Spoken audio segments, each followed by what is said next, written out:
യേശു അവനോട്, പോക, നിന്റെ വിശ്വാസം നിന്നെ രക്ഷിച്ചിരിക്കുന്നു എന്ന് പറഞ്ഞു. ഉടനെ അവൻ കാഴ്ച പ്രാപിച്ച് യാത്രയിൽ അവനെ അനുഗമിച്ചു.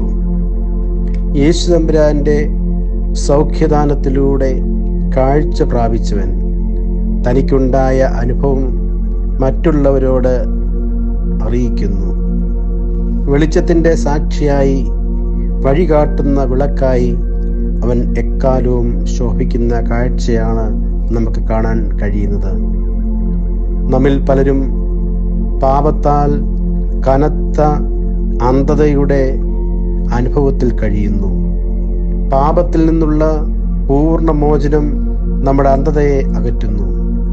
ശാശ്വതമായ വെളിച്ചത്തിലേക്ക്, നിത്യജീവനിലേക്കുള്ള യാത്രയാണ് നാം ചെയ്യേണ്ടത്. നമ്മുടെ ധാർമ്മികത നഷ്ടപ്പെടുമ്പോൾ നമ്മുടെ വ്യക്തിജീവിതത്തിൽ കൂരുകൾ കടന്നുകൂടും. ഇത് കാഴ്ചയ്ക്ക് തടസ്സമാവുകയും ചെയ്യും.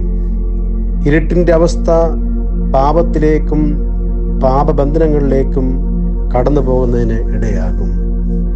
ദൈവത്തിലേക്കുള്ള അടുപ്പം കൂടുമ്പോൾ നമ്മുടെ ദർശനത്തിന് ശക്തി കൂടും. ഇത് കാഴ്ചയുടെ ശക്തി വർദ്ധിപ്പിക്കുകയും വ്യക്തത സാധ്യമാക്കി തീർക്കുകയും ചെയ്യും.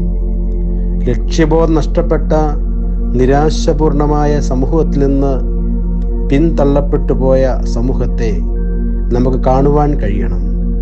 ക്രമം തെറ്റിയ ജീവിതവുമായി കരുണയ്ക്കായി കഴിയുന്നവരെയും സ്വാതന്ത്ര്യം ആഗ്രഹിക്കുന്നവരെയും ശരിയായ ലക്ഷ്യത്തിലേക്ക് നയിക്കുവാൻ ഈ പരിശുദ്ധ നോമ്പ് കാലത്തിൽ നമുക്കിടയാകട്ടെ. നമുക്ക് പ്രാർത്ഥിക്കാം.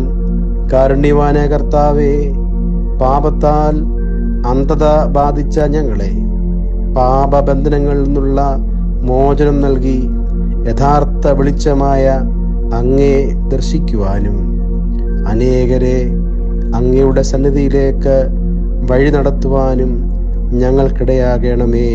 ആമീൻ.